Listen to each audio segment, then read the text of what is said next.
دنیا کے اوپر جتنی بھی کتابیں نازل ہوئی ہیں وہ ضابطے تو ہیں لیکن حجت نہیں ہے، لیکن ہمارے نبی ہمارے آقا مولا صلی اللہ علیہ وسلم کے اوپر جو کتاب نازل ہوئی ہے یہ حجت بھی ہے، دلیل بھی ہے۔ حضور کا سب سے بڑا معجزہ جو حضور کو عطا کیا گیا وہ قرآن مجید ہے۔ ایک ضابطہ ذہن میں رکھ لیں پھر بات آگے چلے۔ ہر نبی کو جو معجزہ عطا کیا جاتا رہا ہے، عادت باری تعالیٰ اس طرح رہی ہے کہ اس دور کے مطابق عطا کیا جاتا رہا ہے۔ مثال کے طور پہ حضرت داؤد علیہ السلام کے دور میں لوہے کی صنعت عروج پہ تھی، لوگ لوہے کا کام کرتے تھے، زرہیں بناتے تھے، لوہے کو گرم کر کے نرم کر کے ڈال کے کوئی شکل دیتے۔ تو اس دور میں اللہ کے نبی کو جو معجزہ دیا گیا اسی قبیل کا دیا گیا کہ وہ لوہے کو ہاتھ میں لیتے موم کی طرح نرم ہو جاتا، لوگوں کو تو گرم کر کے نرم کرنا پڑتا، اللہ کا نبی یوں ہی اس کو نرم فرما لیتا۔ تو یہ چیز بطور معجزہ عطا کر دی گئی۔ حضرت یوسف علیہ السلام کے دور میں حسن کا چراغ گلی گلی جل رہا تھا، اللہ نے اپنے نبی کو معجزہ حسن عطا فرمایا۔ حضرت موسیٰ علیہ السلام کا دور دیکھیے، جادوگری کا فن عروج پہ تھا، نقطہ کمال پہ تھا، گھر گھر جادوگر پائے جاتے تھے۔ اللہ کے نبی کو جو معجزہ دیا گیا وہ کرشماتی عصا تھا، جو کبھی چھوٹا ہو جاتا ہے، کبھی بڑا ہو جاتا ہے، کبھی پتے جھاڑتے ہیں، کبھی بکریاں ہانکتے ہیں، کبھی ضرورت ہوتی ہے تو اس پہ ٹیک لگا کے کھڑے ہو جاتے ہیں، اور جب احتیاج ہوتی ہے تو وہی سانپ بن جاتا ہے، اژدہا بن جاتا ہے، اور منوں ٹنوں کے ساتھ سے پھینکی ہوئی رسیوں کو نگل لیتا ہے۔ جب سمٹتا ہے تو عصا کا عصا نہ قد بڑھتا ہے، نہ وزن بڑھتا ہے، نہ حجم بڑھتا ہے۔ تو چونکہ جادوگری کا دور تھا، جو معجزہ دیا گیا وہ جادوگروں کے فخر کو توڑتا دکھائی دے رہا ہے۔ حضرت صالح علیہ السلام کے دور میں لوگ پتھر سے چیزیں بنانے کے عادی تھے، لیکن اللہ نے جو نبی کو معجزہ دیا وہ پتھر سے زندہ اونٹنی نکال کے دکھا دی۔ حضرت عیسیٰ علیہ السلام کا دور دیکھ لیجئے، یہ طب کے عروج کا دور ہے، طب یونانی نے درجہ کمال حاصل کر لیا، ہر مرض کی تدبیر، تشخیص، علاج، معالجہ دریافت کر لیا گیا تھا، لیکن 3 امراض کو ان کے پاس علاج نہیں تھا۔ مادرزاد اندھے کی آنکھوں میں روشنی نہیں بھر سکتے تھے، کوڑی کے جسم کو شفا نہیں دے سکتے تھے، تیسرا ان کے پاس موت کا علاج نہیں تھا۔ اللہ نے اپنے نبی حضرت عیسیٰ علیہ السلام کے ہاتھوں میں یہ تینوں علاج رکھ دیے۔ وہ مادرزاد اندھے کی آنکھوں پہ ہاتھ رکھتے ہیں، اس میں روشنی آ جاتی ہے، کوڑی کے جسم کو ہاتھ پھیرتے ہیں، اس کو شفا مل جاتی ہے، اور مردے کو ٹھوکر مارتے ہیں، وہ اٹھ کے باتیں کرنے لگ جاتا ہے۔ ہر نبی کو جو معجزہ دیا گیا اس دور کے مطابق دیا گیا، اور جب میرے اور آپ کے آقا و مولا آئے، یہ زبان و بیان کا دور تھا، گھر گھر شاعر اور ادیب تھے، لوگوں کو اپنی زبان پہ بیان پہ ناز تھا۔ جو سب سے بڑا معجزہ جو حضور کو دیا گیا وہ معجزہ قرآن دیا گیا، اور پھر اس کی حفاظت اللہ نے اپنے ذمہ کرم پہ لی۔ باقی کتابیں بھی تو اللہ کی تھی، لیکن ان کی حفاظت اللہ نے اپنے ذمہ کرم پہ نہیں لی، اس لیے کہ ان کتابوں کے بعد نئی کتاب نے آنا تھا۔ اگر ان میں تحریف راپ آ جاتی ہے، ان میں کمی بیشی ہو جاتی ہے، تو نئی کتاب آ کے اس خلا کو پورا کر دے گی۔ اس لیے حضور علیہ الصلوۃ والسلام کے سینے پہ اترنے والی کتاب قرآن مجید کی حفاظت اس نے اپنے ذمہ کرم پہ لی کہ اس کے بعد کوئی کتاب نہیں آئے گی، لہذا اس کے احکام غیر متبدل ہوں گے۔ کتاب زندہ قرآن حکیم، حکمت او لا یزالت و قدیم، اس کی حفاظت اپنے ذمے لے لی۔ قیامت تک آنے والی نسلوں کے دکھوں کا مداوع اس ایک کتاب قرآن مجید کے اندر رکھ دیا، اور اس کتاب سے وابستہ ہونے والا، اس سے روشنی اور نور دینے والا محروم نہیں رہ سکتا ہے۔ یہ قرآن اللہ کا پیغام ہے جو امت کے نام مصطفیٰ کی وساطت سے دیا گیا ہے۔ اللہ تعالیٰ گفتگو فرماتا ہے لوگوں سے کلام مجید کے پردے میں، بلکہ حضور نے ارشاد فرمایا تم میں سے اگر کسی کا اللہ سے باتیں کرنے کو جی چاہے تو وہ قرآن کھول کے بیٹھ جائے۔ قرآن اللہ سے ہم کلام ہونا ہے، اللہ سے سرگوشیاں کرنا ہے، اللہ سے باتیں کرنا ہے۔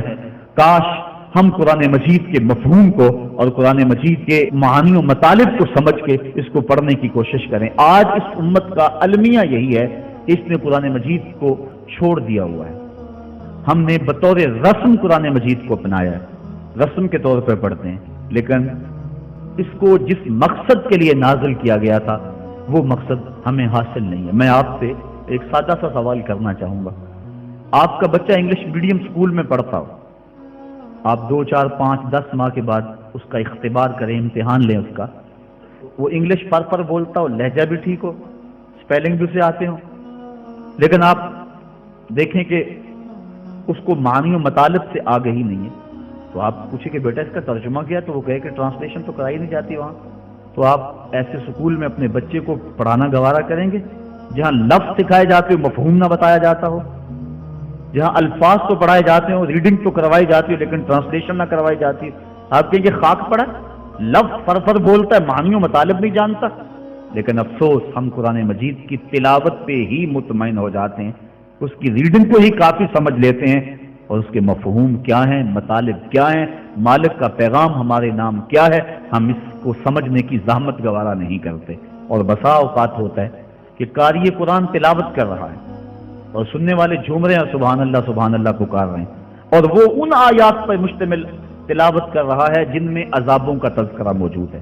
استغفر اللہ کہنے کا موقع تھا لیکن ہمیں پتہ ہی نہیں ہے کہ کہا کیا جا رہا۔ ہمارے نام جو اللہ کا پیغام ہے ہم نے اس کو سمجھنے کی کوشش ہی نہیں کی۔ اور یہ بات ذہن میں رکھیں، جتنا یقین، جتنا اذعان اور جتنی پختگی قرآن کے دامن میں آپ کو کہیں سے نہیں مل سکتی۔ قرآن کا ایک ایک لفظ صداقت پہ مشتمل ہے۔ ہم اپنے بزرگوں کے جب حالات پڑھتے ہیں، انہوں نے قرآن کے حوالے سے جس انداز کے ساتھ محبتوں کا اظہار کیا ہے، انسان ششدر رہ جاتا ہے۔ حضرت جنید بغدادی اپنے مرید کو ایک صندوق دیا، کہا بیٹا جاؤ اس کو دریائے دجلہ کی موجوں کے سپرد کراؤ اور سنو، اس کو کھول کر کے نہیں دیکھنا کہ اس کے اندر کیا ہے۔ کامل مرید وہی ہوتا ہے جو اپنے شیخ کے راز کی حفاظت کرے۔ حضرت جنید بغدادی رضی اللہ تعالیٰ عنہ کے اس مرید نے اس صندوق کو سر پہ اٹھایا اور دریائے دجلہ کے کنارے پہ پہنچا، اور جو ہی اس نے دریائے دجلہ میں وہ صندوق پھینکا تو کیا منظر دیکھا کہ پانی پھٹ گیا، اس نے راہیں کشادہ کر دی اور صندوق کو اپنی آغوش میں لے لیا۔ بڑا حیران ہوا، واپس پلٹا اور اپنے شیخ کی خدمت میں حاضر ہو کے عرض کی حضور اگر یہ منظر میری آنکھیں نہ دیکھتی تو میں کبھی سوال نہ کرتا، مجھے بتایا جائے اس صندوق میں کیا تھا جس کے لیے پانی نے بھی راہیں چھوڑ دی، اور اگر وہ چیز اتنی ہی مقدس اور بابرکت تھی تو پھر آپ نے اس کو پھینکوا کیوں دیا ہے؟ یہ مہمہ بن گیا میرے لیے، جب تک آپ بتائیں گے نہیں مجھے قرار نہیں آئے گا۔ فرمایا بیٹا ہاں تم نے اپنی آنکھوں سے منظر ہی ایسا دیکھا ہے، جب تک میں اس سے پردہ نہ اٹھاؤں تمہارا اضطراب دور نہیں ہوگا۔ کہا سنو، میں نے 12 سال کی محنت شاقہ سے تصوف کے رموز و غوامض اور اسرار پر ایک کتاب لکھی تھی، اور پھر 12 سال میں اس کی نوک پلک سنوارتا رہا کہ اس کا کوئی جملہ شریعت کے مزاج سے ہٹ کر نہ لکھا گیا ہو، اور پھر 12 سال میں سوچتا رہا اس کتاب کو لوگوں تک پہنچاؤں کہ نہ پہنچاؤں۔ آج 36 سال بیت گئے ہیں، میں نے سوچا ہے قرآن کے ہوتے ہوئے لوگوں کو جنید کی کسی کتاب کی ضرورت نہیں ہے۔ یہ وہ کتاب تھی جو میری 36 سال کی کمائی تھی، میں نے دریا برد کر دی ہے کہ قرآن کے ہوتے ہوئے لوگوں کو جنید کی کسی کتاب کی ضرورت نہیں ہے۔ اتنی کافی ہے، اتنی وافی ہے، شفا دیتی ہے، روشنی بانٹتی ہے، نور دیتی ہے، ایک ایک حرف صداقتوں پہ مشتمل ہے۔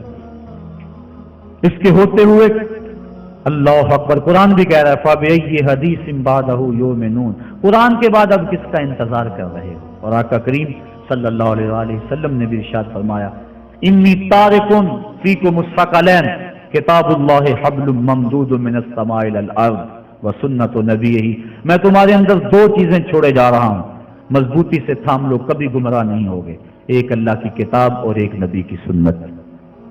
کتاب دین کی تھیوری ہے اور سنت اسلام کا پریکٹیکل ہے۔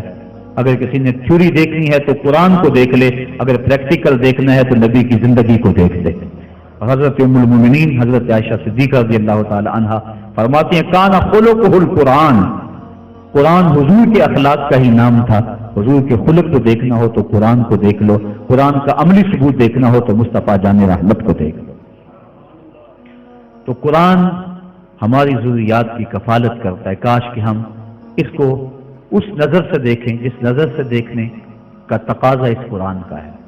ہم نے اس کو طاقوں میں سجا لیا، اس کے اوپر ریشمی غلاف چڑھا لیے، اس کو خوشبو لگا لی، اس کے اندر مور کے پر رکھ لیے، اور اس کو ہم نے اونچی جگہ پر رکھا، ہم نے اس کے نام کی قسمیں بھی کھائیں، لیکن قرآن مجید کے نزول کا جو بنیادی مقصد ہے وہ ہم حاصل نہ کر پائے۔ اس بات کا انکار نہیں ہے کہ قرآن مجید کی تلاوت کر کے مرنے والوں کی روح کو ایصال ثواب کیا جائے تو ان کی قبر میں نور اترتا ہے۔ اس کے شواہد موجود ہیں، اس بات کا بھی انکار نہیں۔ قرآن مجید کے الفاظ دم کر کے کسی کو پانی پلائیں تو اس کی بیماریاں صاف ہوتی ہیں، اس کا بھی انکار نہیں کیا جا سکتا کہ قرآن مجید کے نور کے مقابلے میں کوئی ناری مخلوق، کوئی جن بھوت، کوئی ایسی چیز نہیں ٹھہر سکتی۔ اس بات کا انکار بھی نہیں کہ اپنے گھر میں، اپنی دکان پہ، اپنے مکان پہ، اپنی فیکٹری میں قرآن مجید کی تلاوت کرو، وہاں برکت ہوگی، رزق میں فراوانی ہوگی، فرشتوں کی قطاریں لگ جائیں گی، رحمت کا نزول ہوگا، اس کا بھی انکار نہیں ہے۔ لیکن بات یہ ہے قرآن مجید کے نزول کا یہ بنیادی مقصد نہیں ہے۔ قرآن مجید نازل اس لیے نہیں ہوا۔ علامہ اقبال نے بڑی خوبصورت اور ستھری تنقید کی ہے، وہ کہتے ہیں بندے صوفی و ملا اسیری حیات از حکمت قرآن گیری بآیاتش سراکار جزی نیر یا یاسین او آساں بمیری۔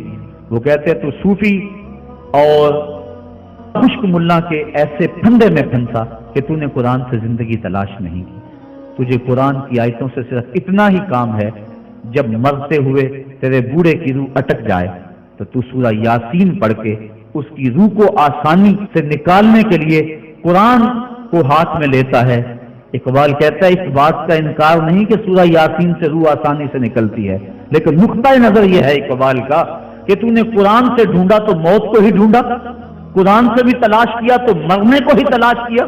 جس قرآن سے تو نے مرنے کو تلاش کر لیا، کاش اس قرآن سے تو جینا بھی سیکھ لیا ہوتا۔ جس قرآن سے تو نے مرنے کی سہولت ڈھونڈ لی، اس سے جینے کا سلیقہ بھی سیکھ لیا ہوتا، اس سے جینے کی سہولت بھی سیکھ لی ہوتی۔ ہم نے قرآن سے بھی جو ہے وہ موت کو ہی تلاش کرنا چاہا۔ آؤ قرآن کے دامن میں جو روشنیاں ہیں، قرآن کے دامن میں جو زندگیاں ہیں، قرآن کے حرف حرف کے اندر جو حیات کے اصول رکھے گئے ہیں، جینے کے جو ڈھب اور طریقے سکھائے گئے ہیں، ان سے ہم روشنی اور نور حاصل کر کے اپنی زندگی کو سنوار لیں۔ قرب قیامت کے فتنوں کا تذکرہ کرتے حضور نے ارشاد فرمایا لا یبقى من القرآن الا رسمه ولا يبقى من الاسلام الا اسمه مساجدهم عامرة وهي خراب من الهدى۔ ایک وقت آئے گا کہ اسلام صرف نام کا رہ جائے گا، قرآن صرف رسم کے طور پہ پڑھا جائے گا، اور مسجدیں زیب و زینت کے لحاظ سے تو آباد ہوں گی لیکن ہدایت کے نور سے خالی ہوں گی۔ کیا آج وہ وقت آ نہیں گیا کہ ہم قرآن کو صرف رسم کے طور پہ پڑھ رہے ہیں؟ قرآن مجید کے مفاہیم و مطالب سے ہمیں آگہی ہی نہیں ہے، اس پر عمل کرنے کی ہماری کوششیں ہی نہیں ہیں، ہم اپنی زندگی، اپنے معاشرتی نظام کو قرآن کے مطابق ڈھالنے کی کوشش میں لگتے ہی نہیں ہیں۔ کاش کہ یہ معاشرہ قرآنی معاشرہ ہو جائے، پھر زندگی کے سارے دکھ ختم ہو جائے اور زندگی میں بہاریں آ جائیں۔ یہ زندگی کے سارے دکھ، یہ زندگی کی ساری مصیبتیں اس لیے ہیں کہ ہم قرآن سے ہٹے ہوئے ہیں۔ قرآن کے دامن سے لپٹ جائیں، زندگی میں رونق آ جائے، زندگی میں بہاریں آ جائیں، ہر سمت محبتوں کے پھول کھل اٹھے اور نفرتوں کے کانٹے خود بخود ہی ختم ہو جائے اگر ہم قرآن پہ آ جائیں تو۔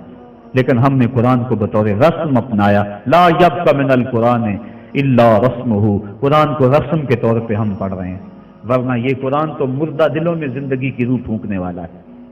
وہ جو قتل کرنے کے منصوبے تیار کر کے گھر سے نکلتے ہیں اور ہاتھ میں تلوار لیتے ہیں، آج بانی اسلام کا قلعہ کما کر دیں گے۔ سورہ طٰہٰ کی ابھی چند آیتیں ان کے کانوں میں پڑتی ہیں تو ان کے سارے پروگرام بدل کے رہ جاتے ہیں۔ جو بانی اسلام کے چراغ کو گل کرنے کے عزم لے کر گھر سے نکلتے ہیں، گلے میں پٹکا ڈالا ہوا ہے اور اپنے بہنوئی کے ہاتھ میں دیا ہے، کہا مجرم بنا کے حضور کی خدمت میں پیش کر۔ یہ قرآن کی تاثیر تھی، اور پھر قرآن ان کے اوپر ایسا اترا کہ پھر ان کی زبان سے قرآن کا جو نغمہ پھوٹا، لوگوں کی تقریر پلٹتا چلا گیا۔ حضرت عمر فاروق کا دور ہمایوں ہے، مسجد نبوی میں عورتیں بھی نماز پڑھتی ہیں، مرد بھی نماز پڑھتے ہیں۔ مرور زمانہ اور فتنے کے اندیشے سے حضرت عمر فاروق کے دور میں عورتوں کو مسجد میں باجماعت نماز پڑھنے آنے سے منع کیا گیا تھا، ورنہ پہلے مردوں کی صفیں، پھر بچوں کی، پھر خنثی، اور پھر اس کے بعد عورتوں کی صفیں ہوا کرتی تھی۔ حضرت عمر فاروق کے دور میں جو ہے وہ کچھ دور گزرنے کے بعد اس کی ممانعت ہوئی۔ آپ کا دور ہمایوں میں مسجد میں عورتیں بھی نمازیں پڑھنے آتی ہیں اور مرد بھی۔ ایک عورت، اللہ نے اس کو شکل و صورت سے نواز رکھا ہے، وہ نماز پڑھنے آتی ہے، ایک نوجوان رستہ روک کے کھڑا ہو جاتا ہے، 2 4 5 مرتبہ اس نے اس کی مزاحمت کے انداز کو دیکھا، ایک دن رک کر پوچھا تجھے کیا مسئلہ ہے؟ اس نے اپنے قلب کی خواہش کا اظہار کیا کہ میں تیرا متوالا ہوں، چاہنے والا ہوں، تیری ایک ایک ادا پہ 100 جان سے قربان ہونے کے لیے تیار کھڑا ہوں۔ اس نے کہا میری ایک شرط پوری کر دے، میں تیری ہر خواہش، تیری ہر بات مانوں گی۔ اس نے کہا جلدی کہو، میں تمہارے لیے آسمان سے تارے بھی توڑ لاؤں گا۔ اس نے کہا میری کوئی لمبی خواہش نہیں ہے، ایک ہی میری آرزو ہے، 40 دن تک عمر فاروق رضی اللہ تعالیٰ عنہ کے پیچھے نمازیں پڑھ لو، اس کے بعد جو کہو گے میں ماننے کے لیے تیار ہوں۔ تو اس نے کہا یہ کون سی مشکل شرط رکھ دی، یہ تو بڑا آسان ہے، اگر اس سے تو مل جاتی ہے تو میرے لیے 40 دنوں کی نمازیں کہہ رہی ہے، میں تو 40 سال بھی گزارنے کو تیار تھا۔ خیر 40 دن مسلسل نمازیں چلتی رہیں۔ جب 40ویں دن کی آخری نماز پڑھ کے وہ نوجوان واپس جا رہا ہے، اسی جگہ پہ عورت حسب وعدہ کھڑی ہے، یہ نظر جھکا کے گزرنے لگا۔ اس نے کہا میں وعدے کے مطابق کھڑی ہوں۔ کہا اب تیری ضرورت نہیں رہی، عمر نے دل کا تعلق رب سے جوڑ دیا۔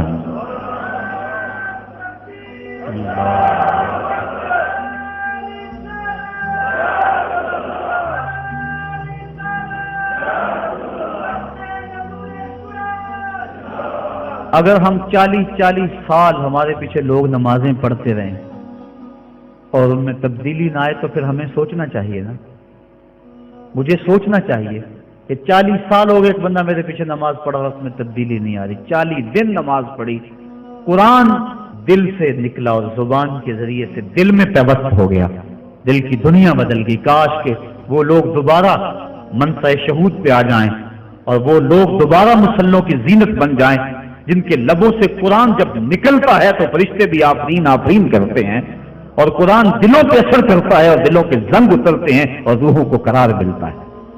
آج امت کے لیے ابتلا اور آزمائش کے مرحلے طویل سے طویل تر ہوتے چلے جا رہے ہیں، اس کا ایک سبب یہ ہے کہ جو امت کے رہنما ہیں وہ درد کی دولت سے خالی ہیں۔